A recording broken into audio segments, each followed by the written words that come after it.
আজি আপোনালোকক দেখাবলৈ আহিলোঁ অসমৰ খুবেই জনাজাত অসমৰ আটাইতকৈ ডাঙৰ এটা উৎসৱ। সেই উৎসৱটো হ'ল ৰাস মহোৎসৱ। এইটো হাউলিত অনুষ্ঠিত হয় আৰু হাউলি বহুত প্ৰায় 100 বছৰত ভৰি দিবহি আমাৰ ৰাস মহোৎসৱৰ এইটো। আপোনালোকৰ গোটেইখিনি সবিশেষ জনাম আৰু এইটো ভিডিঅ'ৰ মাধ্যমেৰে সকলো বস্তু দেখাম। কিমান মানুহ হয়, ক'ত কি আছে, ৰাস মহোৎসৱত কিয় পালন কৰা হয়, ইয়াতে মানে কেনেকৈ পালন কৰা হয়। 15 দিনীয়া ৰাস মহোৎসৱত বহুকেইদিন আগৰ পৰাই যো-জা চলোৱা হয়।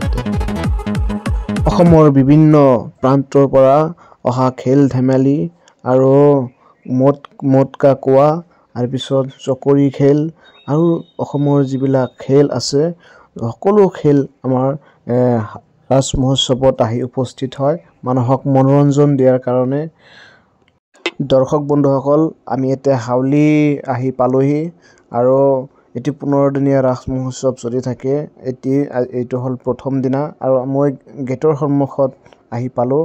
এইটো শ্বহীদ মিনাৰো আছে। এই গেটটো অলপমান পাৰ হৈয়ে শ্বহীদ মিনাৰ আছে আৰু মই হাউলিতে 2-3টা বছৰ মই অধ্যয়ন কৰিছিলোঁ আৰু সেইকাৰণে এইবিলাক সকলো মই চিনি পাওঁ।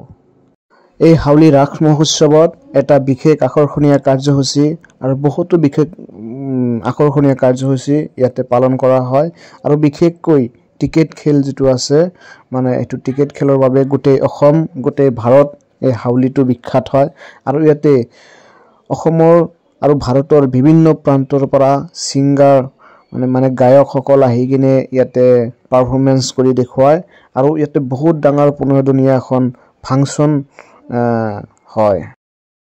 এইবাৰ 2024 চনৰ 15 নৱেম্বৰৰ পৰা 29 নৱেম্বৰলৈ 15 দিনীয়া বৰ্ণাঢ্য কাৰ্যসূচীৰে অনুষ্ঠিত হ'ব 97 সংখ্যক হাউলি ৰাস মহোৎসৱ। এতিয়া 7টা বাজে, 7:30 বাজিলে, 2 ঘণ্টা ৰখি 2টা টিকট পালোঁ আৰু 2টামান লাগে মোৰ। ৰাতিপুৱা আহিছিলোঁ 12 ঘণ্টামানত, তেতিয়া দিয়া নাছিল, উদ্বোধনী হোৱা নাছিলে। সন্ধিয়াৰ কথা। এয়া হ'ল হাউলি ৰাস মহোৎসৱৰ উপহাৰ কুপনৰ খেলৰ দ্বাৰা অনুষ্ঠিত হোৱা গাড়ীবিলাক। বহুতো লাক্সাৰিয়াছ গাড়ী আছে। এইবাৰতো 1.5 কোটি টকাৰ গাড়ী এটা মানে আছে, নামটো মই পাহৰিলোঁ। আৰু ভিডিঅ'ৰ প্ৰথমতেই আপোনালোকক কৈছিলোঁ এখন বহুত ডাঙৰ ফাংচন অনুষ্ঠিত হয় আৰু সেইটো এতিয়া আৰম্ভণি কৰিলে আৰু এইটো প্ৰচলিত কৰে সভাপতি শ্ৰীযুত হেমেন দাস, অসম বিধানসভাৰ প্ৰাক্তন সচিব আৰু সম্পাদকদ্বয় নিপামণি কলিতা, অমৰেন্দ্ৰ পাঠক আৰু উপসভাপতি লাচিত নাথ আৰু ভূপদেৱ পাঠক, এই সকলো মিলি এইটো প্ৰচলিত কৰে। অসমৰ বিভিন্ন প্ৰান্তৰ পৰা অহা বহুতো খেল ধেমালি সৰু সৰু ল'ৰা ছোৱালীৰ বাবে আৰু ডাঙৰ ডাঙৰ মানুহৰ সকলৰ বাবে বহুতো ধৰণৰ খেল ধেমালি আহিছে আৰু চকৰি খেল আহিছে আৰু চকৰি খেলৰ ভিতৰত আটাইতকৈ ডাঙৰ মানে ভয়ানক এটা খেল আছে আৰু এইবিলাক মই দেখাই আছোঁ সৰু সৰু ল'ৰা ছোৱালীৰ। আৰু এইটো চকৰি খেলটো ইমান ভয়ানকো নহয়, মোৰ মানে সকলোকে মই উঠি চালোঁ আৰু এইটো আটাইতকৈ ভয়ানক লাগে মোৰ ওচৰত। যেতিয়া মানে জোৰকৈ ঘূৰাই দিয়ে তেতিয়া মানে বহুত ভাল লাগে আৰু মানে মনোৰঞ্জনৰ কাৰণে বহুত বস্তু আহিছে, আপোনালোকে চাই থাকক।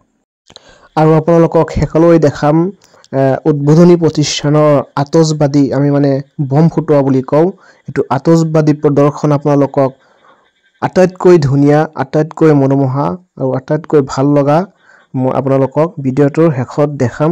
আতচবাদী প্ৰদৰ্শন যিটো আছে, বহুতো মানে বম ফুটাই থাকে, বহুত ভাল লাগে, আকাশলৈ উৰাই দিয়ে।